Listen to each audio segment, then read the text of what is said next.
China dramatically breaks U.S. Hormuz deadlock as Trump holds high-stakes summit meeting with Xi Jinping in Beijing. Massive Chinese supertanker boldly sails through volatile Hormuz crisis zone even as she delivers stern warning to Trump. 2 million barrels of oil head toward Asia, openly mocking effectiveness of Trump's faltering naval blockade efforts. Chinese merchant ship brazenly bypasses U.S. Navy patrols throughout Hormuz while she openly threatens Trump in Beijing. A Chinese supertanker carrying nearly 2 million barrels of Iraqi crude passed through the Strait of Hormuz on May 13th.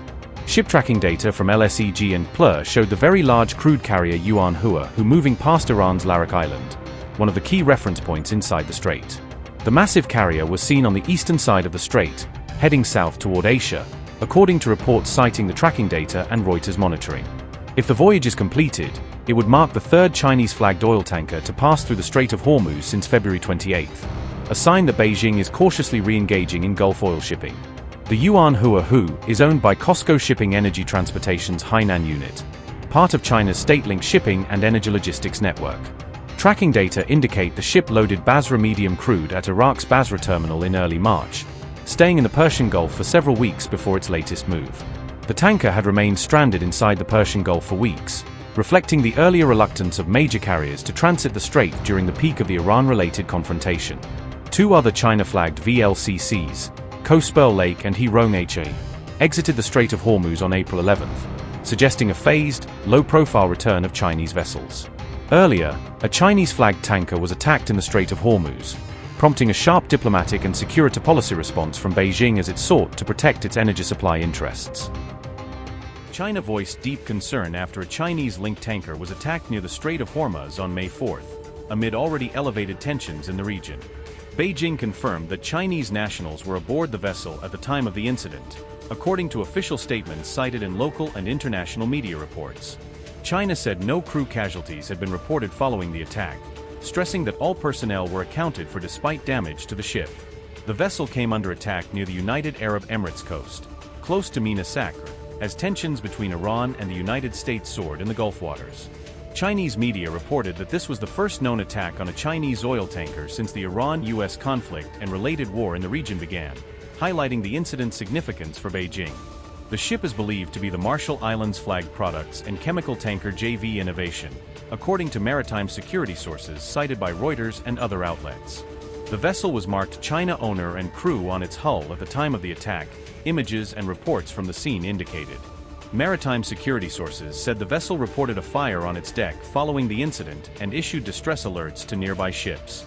Crew members reportedly believed the ship was hit by shells or possibly a drone, though investigators have not yet confirmed the exact weapon used. JV Innovation's chief engineer has said it remains unclear who attacked the vessel, underscoring the ongoing uncertainty over attribution and responsibility. This stance comes as China remains one of the biggest buyers of sanctioned Iranian oil exports, making uninterrupted access through Hormuz vital to its energy supplies. China's foreign ministry also opposed the May 4th attack on the UAE's Fujairah oil terminal, condemning strikes on energy infrastructure and calling for restraint from all sides. Beijing has been seeking stability in the Gulf to secure critical global energy supply routes, repeatedly warning that disruptions in Hormuz pose risks to the world economy.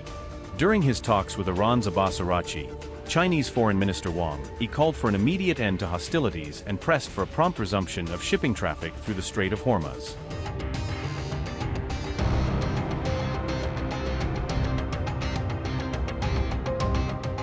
Donald Trump was greeted with a grand welcome ceremony in Beijing on May 14th, as Chinese state media highlighted the carefully staged arrival of the visiting U.S. president. China rolled out the red carpet for the U.S. president, with the People's Liberation Army conducting a tightly choreographed military march during the official reception. Subsequently, in the Great Hall of the People, Trump and Xi Jinping began their bilateral summit, sitting down for a high-level meeting on trade, technology, and regional security. During the talks, Xi Jinping warned that the United States and China could come into conflict if the Taiwan issue is mishandled, underscoring one of Beijing's core red lines. Trump and Xi also discussed the Middle East situation and the war-related standoff, as well as the ongoing situation in Ukraine, during their May 14th meeting in Beijing. Let me say a few words first, and then I'd like to invite you, Mr. President, to deliver your opening remarks. President Trump, I'm very pleased to meet you in Beijing. Welcome back to China after 9 years. The whole world is watching our meeting. Currently, transformation not seen in a century is accelerating across the globe, and the international situation is fluid and turbulent. The world has come to a new crossroads. Can China and the United States overcome the Thucydides trap and create a new paradigm of major country relations? Can we meet global challenges together and provide more stability for the world? Can we, in the interest of the well-being of our two peoples and the future of humanity, build a brighter future together for our bilateral relations? These are the questions vital to history, to the world, and to the people. They are the questions of our times that you and I need to answer as leaders of major countries. This year is the 250th anniversary of American independence. Congratulations to you and to the American people. I always believe that our two countries have more common interests than differences. Success in one is an opportunity for the other, and a stable bilateral relationship is good for the world. China and the United States both stand to gain from cooperation and lose from confrontation. We should be partners, not rivals. We should help each other succeed and prosper together, and find the right way for major countries to get along well with each other in the new era. Mr. President, I look forward to our discussions on major issues important to our two countries in the world, and working together with you to set the course for and steer the giant ship of China-U.S. relations, so as to make 2026 a historic landmark year that opens up a new chapter in China-U.S. relations. I will pause here and hand over to you, Mr. President. Thank you.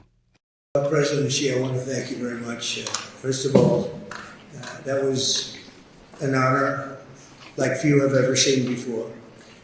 And I think I was particularly impressed by those children. They were happy. They were beautiful. The military is obvious. It couldn't be better, but those children were amazing, and they represent so much. And I know they represent so much to you. You and I have known each other now for a long time. In fact, the longest relationship of our two countries that any president has had. And that's, to me, an honor. We've had a fantastic relationship. We've gotten along. When there were difficulties, we worked it out. I would call you, and you would call me. And whenever we had a problem, people don't know, whenever we had a problem, we worked it out very quickly. And we're going to have a fantastic future together. So I really look very much forward to our discussion. It's a big discussion. There are those that say this is maybe the biggest summit ever. They can never remember anything like it. I can say in the United States, people aren't talking about anything else. But it's an honor to be with you. It's an honor to be your friend. And the relationship between China and the USA is going to be better than ever before. Thank you very much. Thank you.